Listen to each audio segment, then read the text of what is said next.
Hi there, and welcome to the Skylight Books author reading series. If you'd like to learn more about us and our many upcoming author events, please visit skylightbooks.com, where you can browse our inventory, buy books, and join our Friends with Benefits Club. You can also follow us on Twitter, Tumblr, and Facebook. To speak to a real live bookseller like me, please call 323-660-1175. Thanks for your support, and enjoy. We're so happy to have Eleanor here. Eleanor Henderson was born in Greece, grew up in Florida, and attended Middlebury College and the University of Virginia, where she received her MFA in 2005. Her debut novel, The 10,000 Saints, was named one of the best books of 2011 by the New York Times and was a finalist for the Art Seidenbaum Award for First Fiction from the LA Times. Edan Lepucki has written a few books, including California, which was a New York Times bestseller, and the novella If You're Not Like Me. But we like to recall to Edan by her former title here at Skylight Books as a bookseller when she worked with us not years ago, just not too long ago. 10 years ago. 10 years ago? Has it been 10 years? Oh my God. Okay. Ladies and gentlemen, we'll start off with a reading with Eleanor, and then Edan will start interviewing her, and then we'll open up for Q&A. So thank you very much for coming.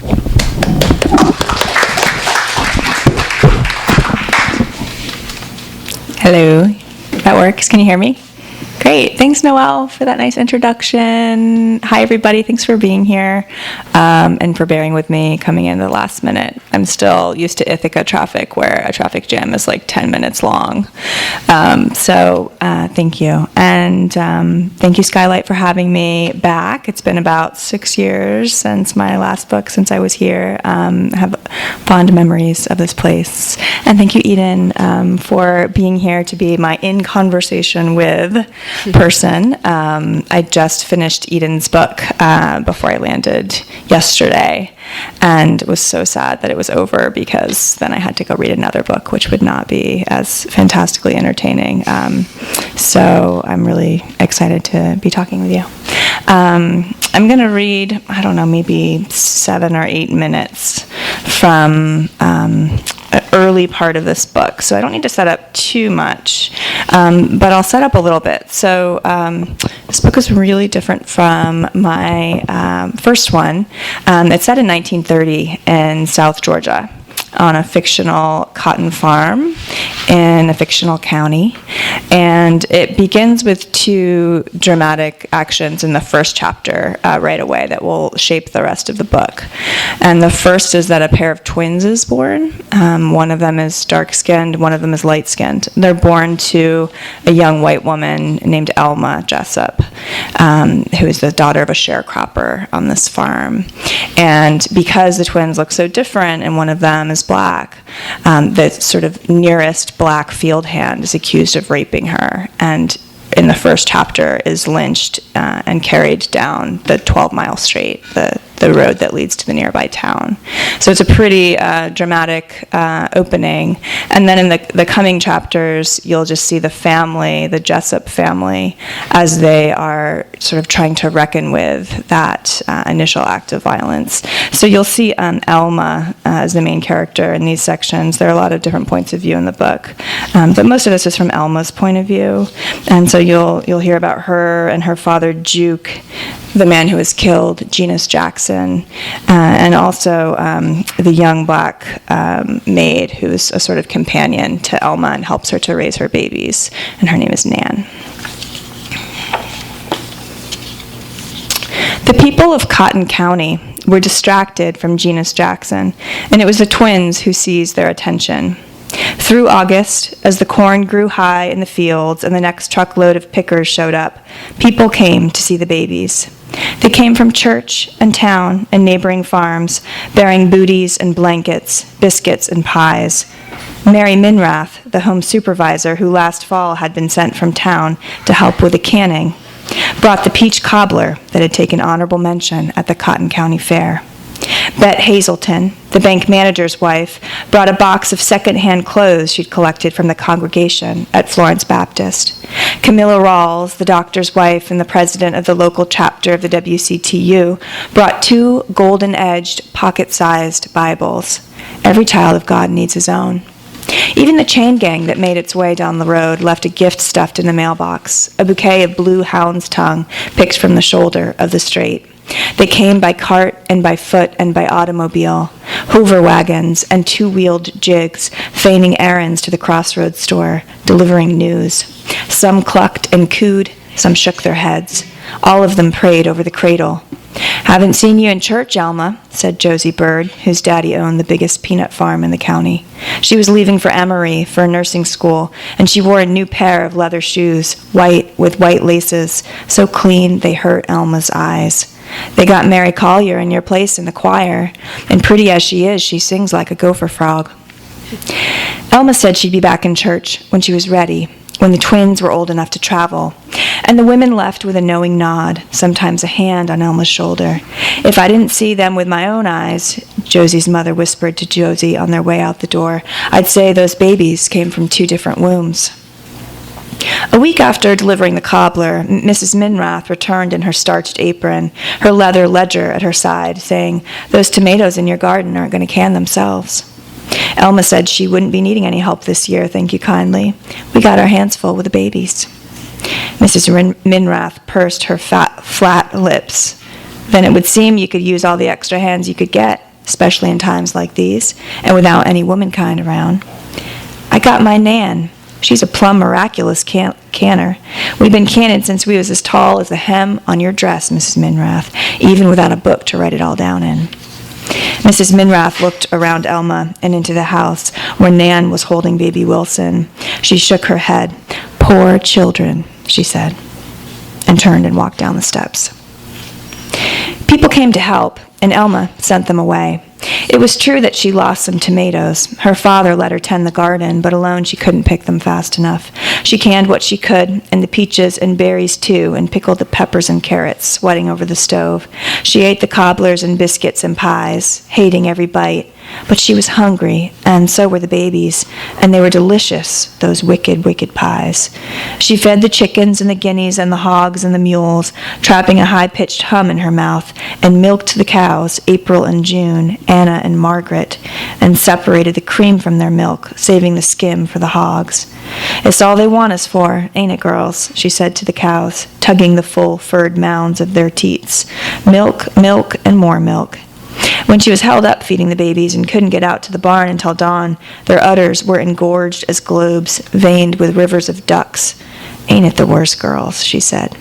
When she was held up with her chores and forgot to feed the babies, her own milk would mess the front of her dress, and then there was no ignoring it. And then she'd pull the shutters and sit back in the rocker and settle a baby into her lap, or 2 if she could manage, closing her eyes and letting the ache ease, and then there was nothing in the world but the babies. No visitors, no reporters, only their billy goat mews and the buttermilk smell of their warm heads. One sunny morning at the height of summer, a truck pulled up in the dirt driveway, and a woman with knee-high boots climbed out of it. Her short hair was yellow as a cornfield. Alma stood barefoot on the porch, fiddling with the pins that held up the great pile of her hair. As the woman made her way up the driveway and reached to shake her hand, Alma feared she was from the Home Demonstration Club or the WCTU, on a mission to save her vegetables or her soul. The woman said, "I'm here to see the Gemini twins." Alma let her hand fall, loose as a dish rag. "They're not Gemini," she said. "They're just regular." She was a dog breeder on her way to Florida, come all the way from Atlanta. Out of the wooden truck bed where a dozen dogs yapped, she scooped up 2 Labrador puppies, one the color of butterscotch, the other oily black as a crow. "They're called Castor and Pollux," she said. "Every child needs its own dog." Her father came in from the field and thanked her, and the dogs jumped on him, and he laughed. What was there to laugh about?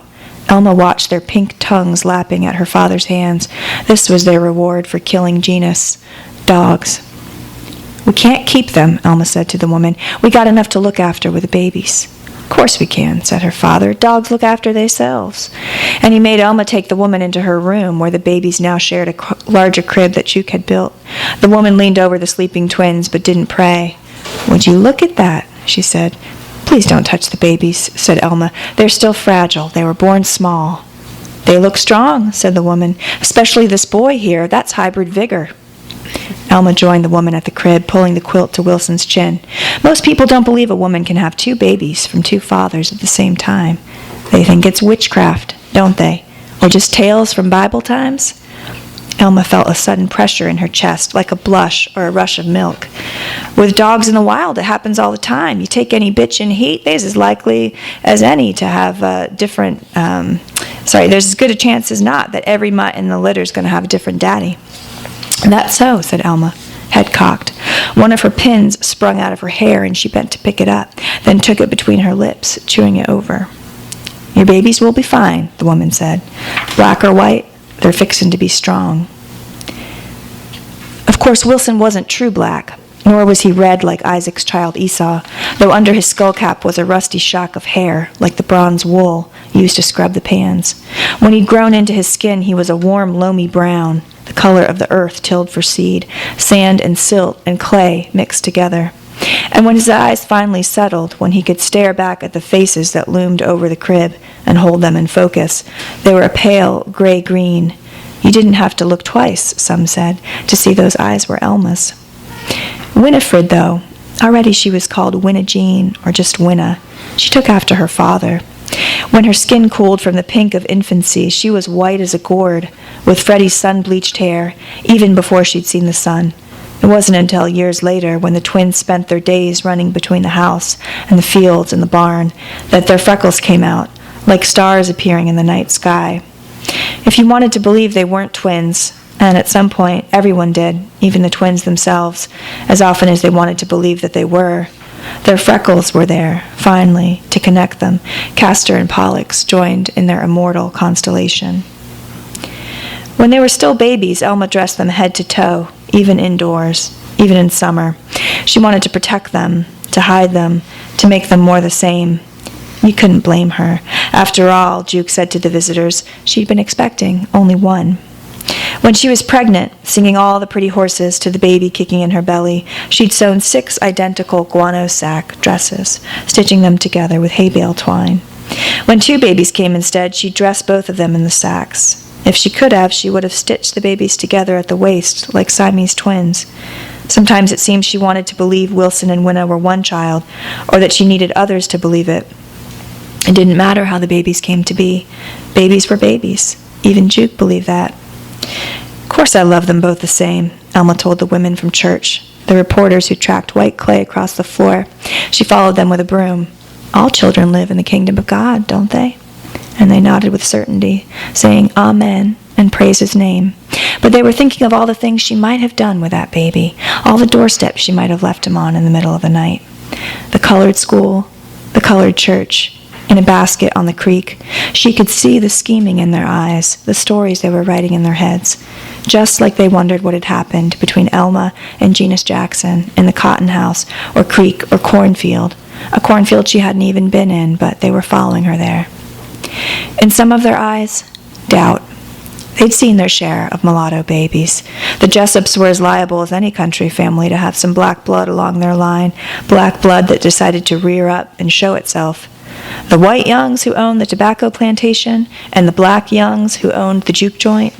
You think they ain't kin? A white farmer, drunk enough, might be heard to say to his wife. This was raised as a diversion because that white farmer might have himself a favorite colored girl in town or in a shack, and likely as not his wife knew the girl's name. It wasn't a miracle, some thought, just a disgrace. Thanks.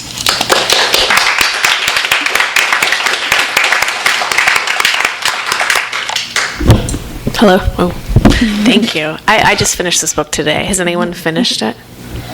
Oh my God, there's so many great twists. My husband finished it. I was, yeah, he better have finished it. At the end, I was like, oh my God, oh my God. Anyway, I loved it. I loved it so much. It's such a beautiful, big, ambitious, stunning book. So I'm really excited to be here to talk. I have so many questions, but I won't give anything away. Don't worry. I guess my first question is, this is sort of the obvious question, so we'll just start there. Mm-hmm. I know your dad is from Georgia, mm-hmm. and you grew up hearing a lot of stories about that. Mm-hmm. So can you just talk a little bit about that and the seed for this particular narrative? Because I'm interested in how you took those kind of family legends mm-hmm. and community narratives and then shaped them into this very particular story. Sure. Yeah, my dad was born in Georgia in 1932 to a family of sharecroppers. So I grew up hearing a lot about growing up on the farm during the Depression, and was really just charmed by so many stories about growing up in this big family and working hard, innocent fun. My dad painting himself with tar, his brother washing him off with kerosene, my dad's brother telling him if he kept a rock in his pocket, it would turn into a potato, or maybe it was a potato into a rock. I can't remember. Really sort of sweet stories about... Which are in the book. Some of them are, yeah. A few of them are. So the book really isn't based on his life or my family's life, but it's really informed by the world that he grew up in. It's informed very much by the landscape. So I took a few different research trips, 3 different trips down to Georgia when I was working on the book. And the first was with him. So just going back and seeing the land through his eyes was really important. It had been a long time since we'd been back to the land that his family had farmed. And just sort of seeing it through his eyes was pretty incredible. We were approaching these 200 acres that they used to farm, and he was 80 at the time, and has a cane and doesn't get around very well, and is a photographer, so he had his camera around his neck. And when we hobbled out to the farm and sort of rubble of his old house, he had to get down on his knees in order to see it better, because he was 10 when he moved from the farm, so he only remembered it as a child. And so it was really moving just to see him get down on his knees and look through the viewfinder of his camera to be able to see it. And so it was really important to me to try to capture the experience of being a child on this farm. But his experience was not... It was just a single experience, right? And there were so many narratives that I knew must have been taking place during that time, during Prohibition and Depression and the Jim Crow South. There were so many other stories that I didn't hear growing up. I didn't hear about the African American neighbors, the folks who helped, their family during the fire. Just recently, I every time I talk to my dad, I learn something a little bit more. But I didn't hear about the lynching that took place. You did or you did not? I didn't hear about the lynching that took place 2 years before my father was born, 10 miles from where he was born. It was one of the most horrific lynchings in Georgia history. And so this book was sort of an attempt to marry the narratives that I'd heard growing up with the ones that I hadn't heard. Okay. Yeah. And so... So how much research did you do before and did the specific lives of Elma and Nan and Juke and this idea of these Gemini twins, when did that come into being? Or was that one of the first things that came? Or did you first do a lot of the research into the history and then find the story? Or what? Well, I fumbled through the story for the first couple years that I was working on the book. I didn't really know what the story was. I knew for a long time I wanted to write a book about Georgia. I felt like I had a book about Georgia in me, but I didn't know what it would be. I was always really drawn to the literature of the South and to these stories. But then I started thinking about another book, another story, which I thought would be a separate story, which was the idea of these twins. When I was pregnant with my first son about 10 years ago now, I was watching a documentary on fetal development and learned about heteropaternal superfecundization, which is a thing, which means twins can have 2 fathers. And I was astounded because I used to watch a lot of Days of Our Lives, but I always thought that was just bunk. So it's a thing. And so I started to think about what it would be like to, share a household, share a womb with somebody who's supposed to be more like you than anybody else, but maybe very different than you, might look very different from you, maybe treated different than you. And then when I tried that on in a lot of really bad, there were a lot of bad fits for a long time. And then I tried to fit that story into Georgia, and it seemed to fit because it seemed to me that, this story of twins who were trying to sort of perform a likeness for others when they were really so different would be pretty poignant in, Jim Crow Georgia, when those differences would not be, just not tolerated, but, even punished. Yeah. Yeah. And so the research, came later. Got it. Out of that. Yeah. One of the things I loved was the prose. The prose has this kind of sprawling quality, and you have an omniscient narrator who can swing into the future at times, and we go into all these different perspectives, and it's really beautiful. And then there are other times where you get into these kind of like idioms of Georgia. I have it was like somebody could talk the hind legs off a donkey. And they're not, like there was in the dialogue that you had where she was like, where are you in chorus? She's pretty, but I forget what she sings as bad as a gopher snake or something. I forget what it was. So I wondered if you how did those come to be? Were those things that like your dad used to say? Did you kind of make them up? Were you just like getting into the old Georgia speak as you were working?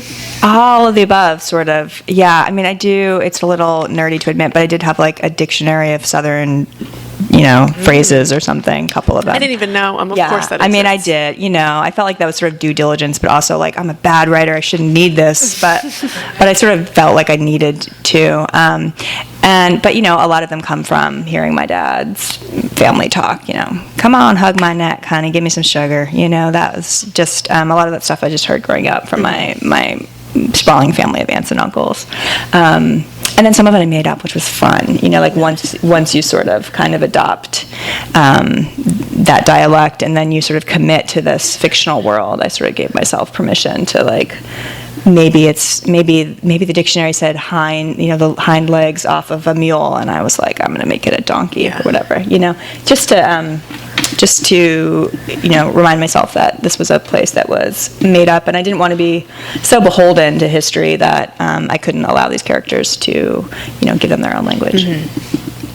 There was another line I liked, which I wouldn't necessarily. It actually reminded me more of Lori Moore, where you say, "Cold and quiet as a bucket." Wow. And I think that's sort of what's really great about the language is we get this Southern atmosphere as well as something that's not necessarily not Southern, but feels poetic, I guess, is the only thing I can think of. Not that Southern speech isn't already quite colorful. So that was one line that I just really loved. I underlined it. Thank you for underlining. And for comparing me to Lori Moore. That will last a long time. As far as shifting perspectives, was that, I love to think about structure and ask writers about, like, for me at least when I'm starting writing, perspective comes immediately. I kind of know that that's how the story will be told, and it kind of leads me. But I hear from other writers that sometimes they shift point of view midway through, they're not really sure, and then they swap it out. So I'm wondering, did you always know this was going to be a story told by many people? No, I didn't. I mean, I did that with my first book. Well, my first book, I sort of told the whole thing in one point of view, in Jude's point of view, for those of you who know that book. And then I realized after writing it, this needs to be told in like 10 different points of view, and so I rewrote the book in that way. So I'd sort of already gone through that experience and sort of learned how to do that. And so I thought, okay, well, I got that, and I want to try to do something different now because that book had taken so long to write, and I really wanted to just, try something new. And so I thought that I had this really clever idea that the narrator of this book would be Nan. So I thought that I could devise a kind of ancillary, peripheral, first-person narrator, sort of Nick Carraway style, who could sort of see the world of the characters better than they could themselves. So Nan is also mute, and she can't speak, but people assume that she can't hear, that she's stupid. And so I thought this would be sort of like the ultimate revenge narrative, where she is able to sort of tell the story of these people who have harmed her but also love her. And I thought it was pretty clever, and I wrote about 100 pages of it, and it didn't work. So I decided... Why didn't it work? Well, it didn't work because, for one, I think my readers, I shared it with a few readers, felt toyed with, because she doesn't really reveal herself to be the narrator right away. Because she sort of can't. And second of all, and sort of more kind of important, I was really nervous about adopting Nan's voice, It seemed really risky to adopt the language of this young black woman who has been so put upon by this family, and to sort of adopt her voice seemed like the ultimate sort of presumptive move for a white writer. So I struggled a lot with that, and once I decided that I wanted to shift into multiple points of view, like, okay, I'll just fall back on what I know how to do, and maybe this is a story that actually needs a lot of voices in order to be told, then I was able to kind of channel some of my anxieties about Nan. And I was thinking a lot about this when I was reading your book, because we both have mute characters. Well, we both have mute characters. Well, your character has her tongue cut out when she's a child. Well, I know, but your character has super interesting selective mutism, which I couldn't stop thinking about. And clearly we're interested in this topic. I know. But, so, and I when I read the line about everybody thinks they can speak for Seth, that really resonated with me because, everybody, especially Alma, thinks that they can speak for Nan too. And so I was just really interested in what it means for one character to speak for another, what it means for a white woman to speak for a black woman. She gets it wrong a lot of the time. She doesn't know exactly what's in Nan's heart, but she tries and she loves her, but she also isn't really aware of that sort of power differential, I think, in a way that that maybe Nan is experiencing it. So once I figured out that Nan couldn't really be the sole narrator, she became sort of one of the many in the chorus. And I think sort of like my first book, there's sort of a main character, but that sort of rises above. I think of Alma as probably the central character for most of the book, and then that shifts somewhat. Maybe the focus shifts to Nan a little bit more as the book goes on, and that was sort of a surprise to me. Yeah. So let's talk about race for a minute. Yeah. Were you? Obviously you were thinking about writing, like what the presumption to be able to write from Nan's perspective, and you're a white woman, as we all can see here. Yeah. Can you talk a little bit about the responsibility that you felt, maybe other trepidations, or what you might have learned about the process, or people's reaction to it now? I'm just curious. I feel like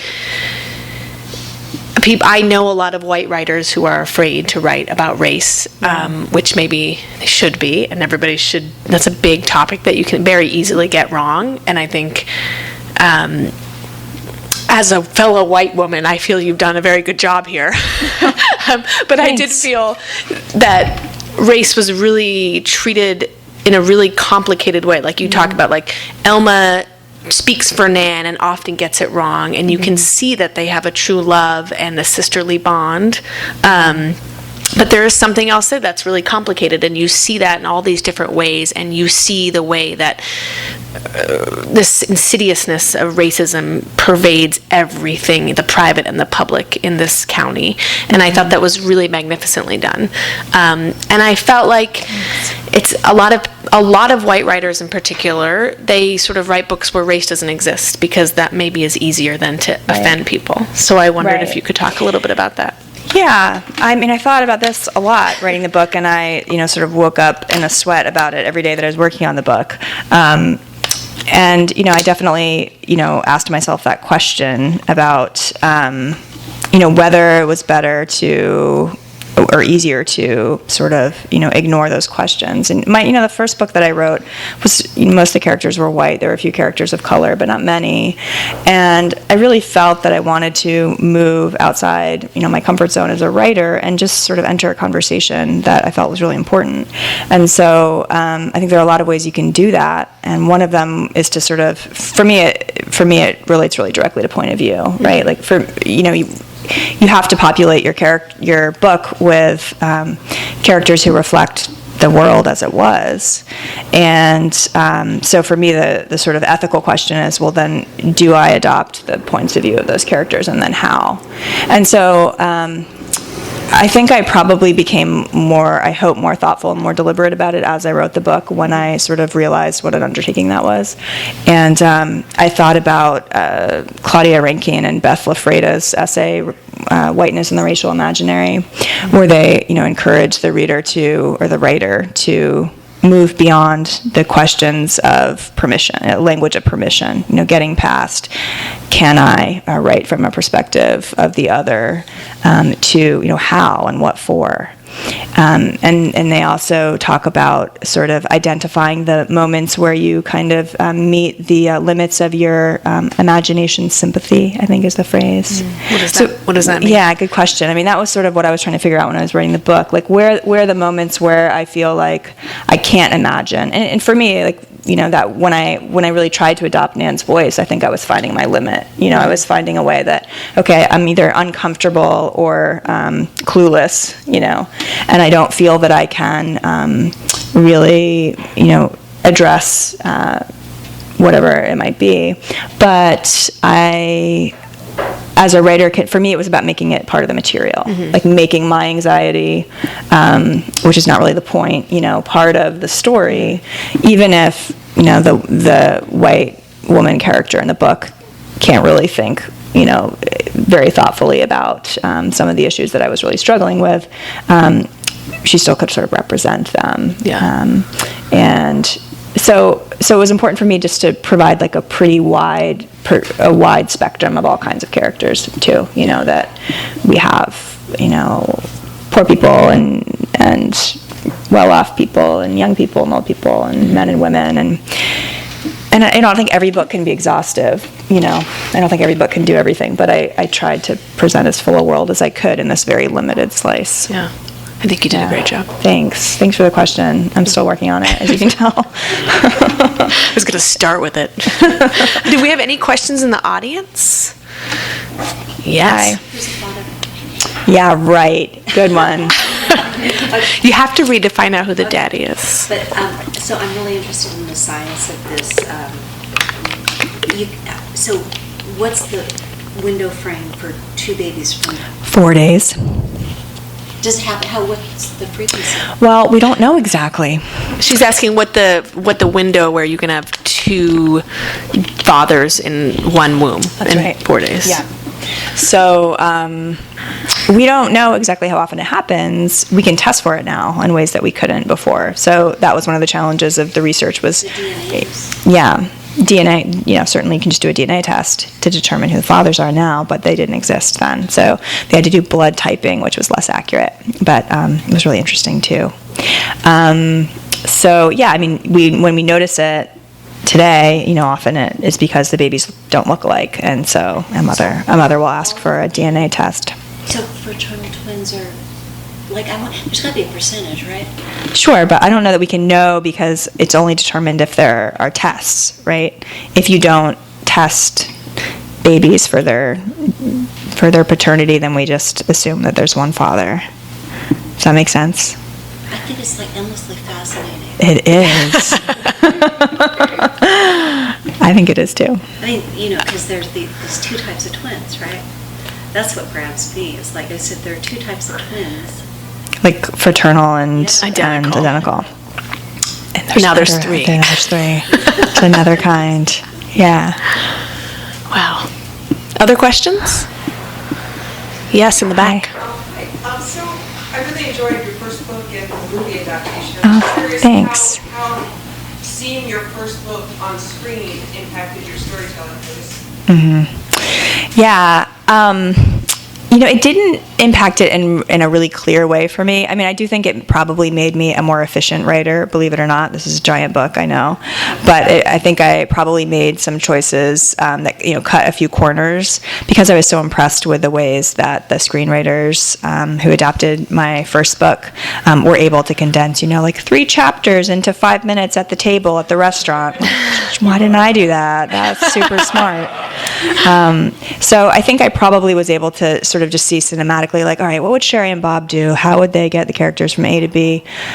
So probably on some level I was thinking in that way. I don't really think like a screenwriter in terms of plot, but I think I write pretty cinematically. Like I can, see the picture in my mind, and I want the reader to also.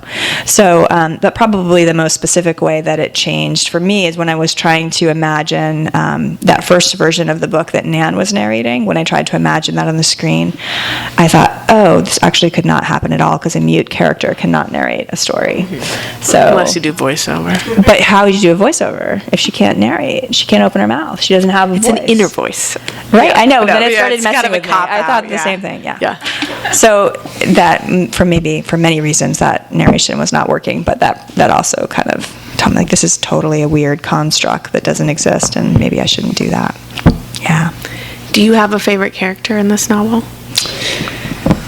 I mean, I love them all, and of course, like I want to cradle Nan as close as possible. I mean, I don't love the really vile characters, but I really like Oliver. I really thought you were going to say Oliver. enjoyed writing him. Oliver is Yeah. a doctor. He's the doctor's son, and he had polio as a child. And you hear about how his leg became, what do you call that? Yeah, he had a handicap of his own, so he sort of bonds with Nan in that way. I was just really interested in like what it looked like to be a real sort of progressive in that time and place. He didn't really fit in. Yeah. Yeah. He was my favorite character, actually. good, thanks. Besides Nan, of course. I mean, and they all have freckles, so I like. I always like the freckled character. It's that easy. Just give a character freckles. And then I'm you like, like I love her. Any other questions? Oh, maybe. Okay. I'm just curious. I haven't read it yet, and I can't wait to read it. It's so astonishingly different in terms of the worlds between the two books, and I guess two questions related to that, of how that's been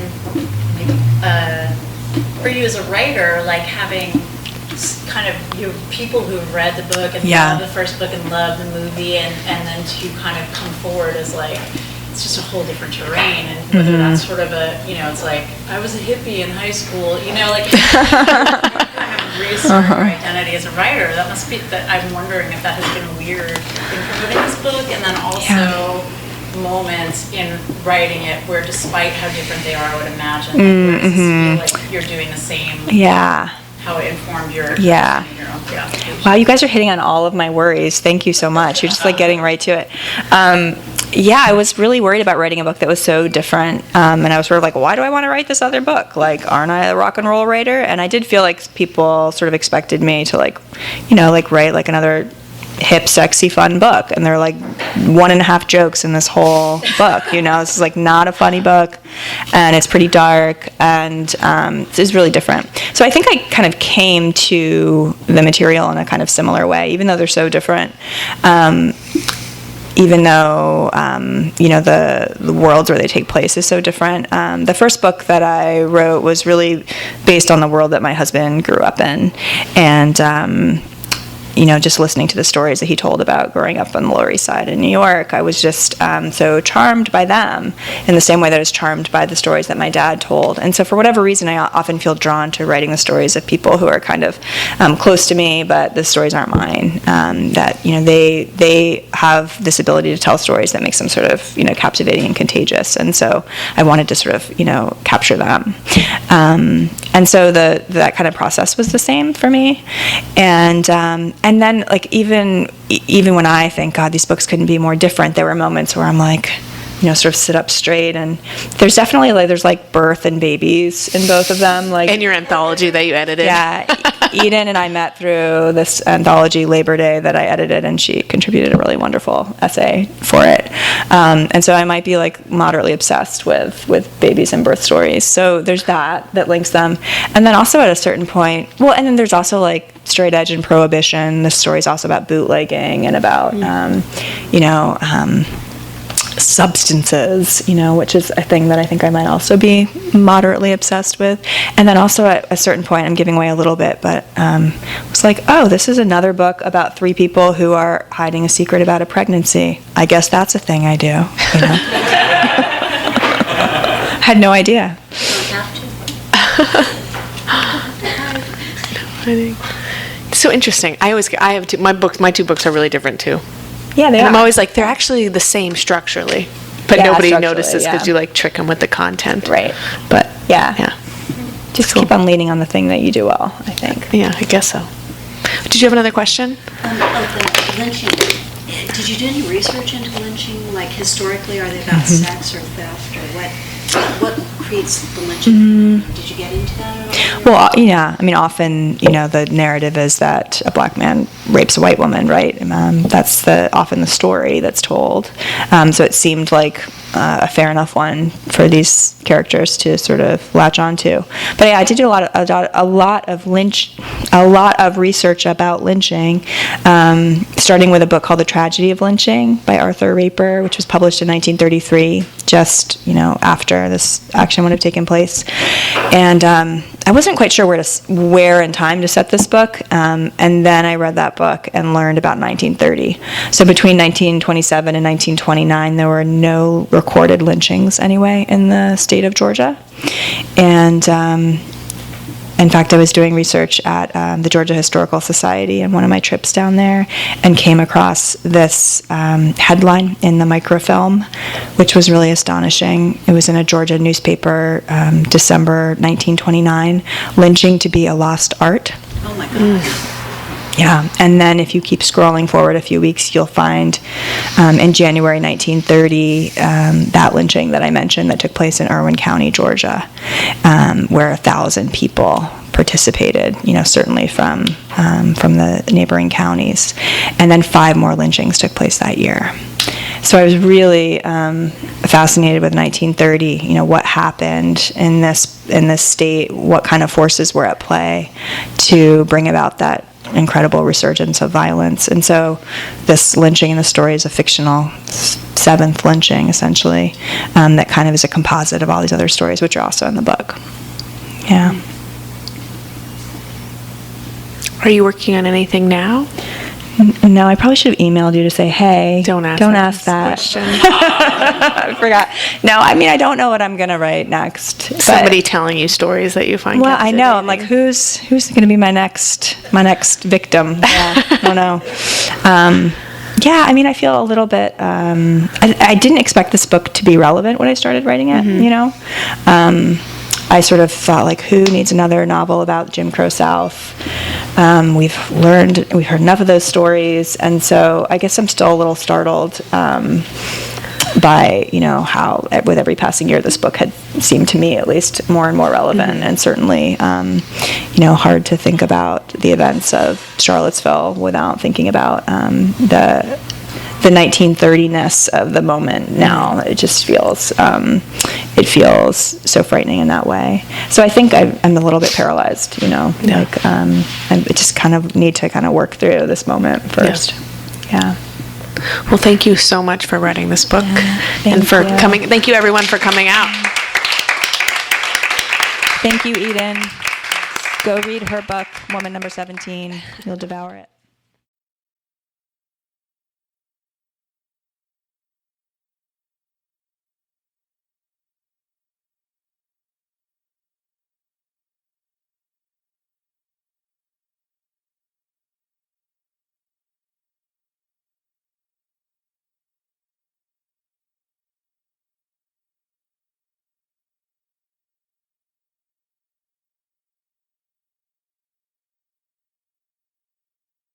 You've been listening to the Skylight Books author reading series.